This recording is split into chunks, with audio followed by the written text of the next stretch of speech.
बिस्मिल्लाहिर्रहमानिर्रहीम। उस रब रहमान के नाम से जो हम पे अपनी मोहब्बतों का और खैर का और बरकत का जो मी है वो बरसाता रहता है, हमारी ज़िंदगी आसूदा रहती है। उस शुक्र के बाद आप सबको मेरा सलाम। और गुजारिश ये है कि किसी आदमी की भी ज़िंदगी ऐसी नहीं होगी कि वो कभी किसी से रूठा ना हो। क्या रूठ के हम घर छोड़ देते हैं? बेटे भी रूठते हैं बाप से। जितने बेटे नादानी करते हैं, घर छोड़ के चले जाते हैं, बहुत तंग होते हैं। माँ बाप भी रोते हैं, वो भी रोते हैं, रुल जाते हैं। बेटियां कभी माँ बाप से रूठ के जाएं तो उसे घर से भाग जाना कहते हैं और इसको बहुत बुरा माना जाता है। वापसी पे कबूल करना मुश्किल हो जाता है। शादी के बाद अगर लड़की रूठने को अपना आदत बना ले और ज़रा से बात पे रूठ के कभी भाई के घर, कभी बहन के घर, कभी अम्मा के घर, यानी एक ने डांटा तो वो दूसरी बहन के घर चली गई, उधर से डांट पड़ी तो कहीं थी, और ये उसने अपनी आदत ही बना ली है अपनी, तो ये बहुत बुरा है। उसके बाद कई सारी कॉम्प्लिकेशंस आती हैं। आज जो सवाल हमने चुना है ये मीम का है। वो कहती है कि मैं रूठ के घर आ गई हुई और मुझे आए हुए 2 माह हो गए। अच्छा, जो वजह मैंने पूछी वो बहुत मामूली सी वजह थी, जैसे आमतौर पर लड़कियों की होती है। तो उन्होंने कहा कि मेरे मियाँ ने इस बीच में 3 दफ़ा मुझे कॉल करके कहा कि मैं आना चाहता हूँ, तो मैंने उनको मना किया।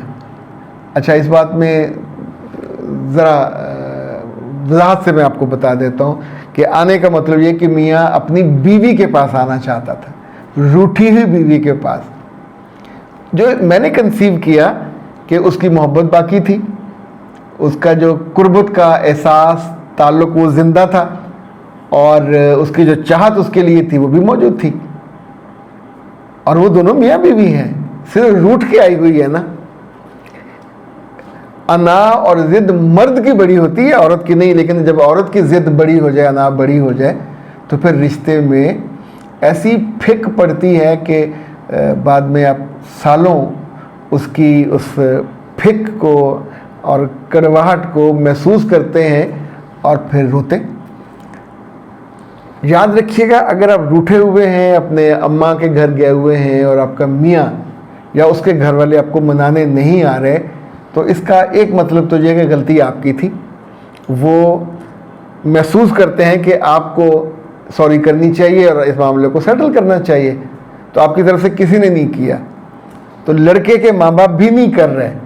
अब लड़का ऐसे में अगर आपसे ताल्लुक़ की वजह से आपके पास आना चाहता है, रात वहाँ रहना चाहता है, या दिन में किस वक्त आके ताल्लुक़ ज़नोशू कायम करना चाहता है, यानी मियाँ बीवी वाले ताल्लुकात कायम करना चाहता है, तो मेरे बच्चे उसका हक़ है, उसका इस्तेहकाक है। अल्लाह का शुक्र करें कि उसकी नज़र में, उसके दिल में आपकी जगह मौजूद है। अच्छा, अगर आप हाँ करते हो तो मोहब्बत बाकी, चाहत बाकी, रिश्ता बाकी, और इसका कोई एमिकेबली हल निकल आएगा। उसमें जो लड़के जब आते हैं मिलने के लिए, तो आपको बहुत मुअद्दब होना चाहिए, बहुत प्यार से, पिछले किसी गिले शिकवे का जिक्र नहीं करना चाहिए। मिलने क्यों नहीं आए, फ़ोन क्यों नहीं किया, तुम्हारी माँ क्यों नहीं आई, तुम्हारी बहन क्यों नहीं आई। वो आया है और वो आपसे मिलने आया, उस भरम की वजह से जो आप दोनों के बीच में है मोहब्बत का। ओके, तो इसको कभी, इस हाँ को छोटा नहीं लेना। ये बहुत बड़ी हाँ होती है जब बीवी हाँ करे आप चले जाएं, तो इसका मतलब है ये रिश्ता हल्की सी उसमें अना की गुंजलक सी आई हुई है, जब धागे में आती है आपसे खुल जाएगा। अच्छा, अब अगर समाजी दबाव ज़्यादा है, आप वहाँ बोल बचन कर रहे हो, बुरी बुरी बातें कह रहे हो, दिल तोड़ रहे हो, बदतमीज़ी कर रहे हो, और क्या कहते हैं वो जो बुलंद बांग दावे कर रहे हो, हुन में नहीं मुड़ के आना, फिर भी वहीं जाना होता है ना। माँ बाप से मुश्किल उठा जा सकता है ना, ससुराल से मुश्किल उठा जा सकता है। मनाने के लिए, ले जाने के लिए, या कल किसी और जगह रखने के लिए भी तो मियाँ ही काम आना है ना। तो अब आपने इसको ना कर दी, तो ना करने का मतलब ये है, बिल्कुल सीधा मतलब, मैं रिश्ते को जारी रखना नहीं चाहती। मेरे दिल में आपके लिए चाहत बाकी नहीं बची। मेरा जिस्म भी आपसे मोहब्बत नहीं करता, ना आपको याद करता है और ना आपको मिस करता है। और मैं एक ज़िद्दी, अनापरस्त, खुद गर्ज और ऐसी औरत हूँ कि जो पत्थर की बनी हुई है, जिससे मोहब्बत की तवक्को ना रखिए। अच्छा, जो इससे हटके एक चीज़ है वो मैं ऐसे केसेस में बच्चियों से बाज़ वक्त कहता हूँ कि अल्लाह की बंदियों, कभी सोचा कि जो कॉल गर्ल्स होती हैं उनके साथ एक लेन देन का लोगों का गुनाह कर रहे होते हैं, पैसे दे रहे होते हैं और नॉर्मल होते हैं। जब गुनाह करेंगे पैसे देंगे और उसको कॉल करेंगे, इसलिए उनको कॉल गर्ल कहा जाता है। ये ताल्लुक तो गुनाह वाला नहीं है, लेन देन वाला नहीं है कि पैसे देंगे तो आपके पास आएगा।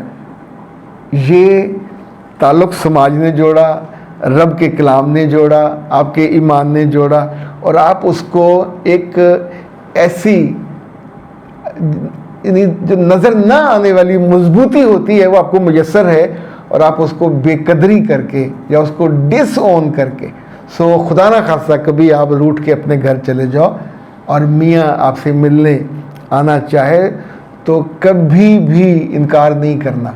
बिस्मिल्लाह, वो आए, अच्छा से खिलाएं पिलाएं, खातर खिदमत करें। मैं कुछ ऐसे केसेस को भी जानता हूँ कि ये रूठना रुठाना लंबा हो गया, और जब सास और जो उसकी बेटी थी, बड़ी बेटी, वो बहू को लेने गए कोई 9-10 माह के बाद, तो पता चला शी वॉज प्रेग्नेंट।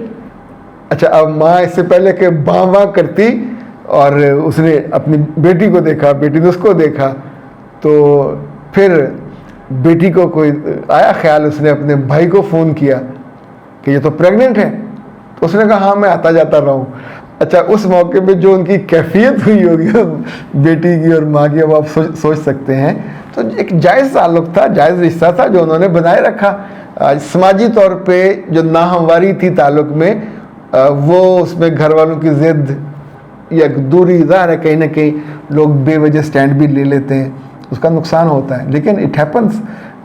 ये इस तरह की जो मुख्तलिफ बाज़ चीज़ें हमसे डाइजेस्ट नहीं होती पर होती हैं, रियलिटी है। तो हमेशा जो फाइनल स्टैंड है, अभी देखें ईरान और अमेरिका की जंग हो रही है, तो जो उनके मुतालबे थे, क्या ख्याल है वो सारे मुतालबे माने जाएंगे? इसमें बार्गेन होती है, 15 से कम होकर 10 हो जाएंगे, फिर 5 हो जाएंगे, फिर इससे भी कम। यानी ये ज़िंदगी है जहाँ हम गुफ्तगू से, जहाँ मिलने से वो जो दरमियान का डिफरेंस ऑफ ओपिनियन होता है वो मैनेज हो जाता। तो मियाँ बीवी वाले मामले में तो बहुत ज़्यादा लोगों को डालना भी नहीं चाहिए, और ये जो आपस की बात है इसको समझदारी से सेटल करना चाहिए। अगर इस पर आपकी कुछ और राय हो तो ज़रूर दीजिएगा। मुझे जो मैंने आपसे गुजारिश की ये ज़्यादा प्रैक्टिकल लगता है, ज़्यादा बड़े नुकसान से आप बच जाते हैं। अख्तर अब्बास को दीजिए इजाज़त। अस्सलाम वालेकुम।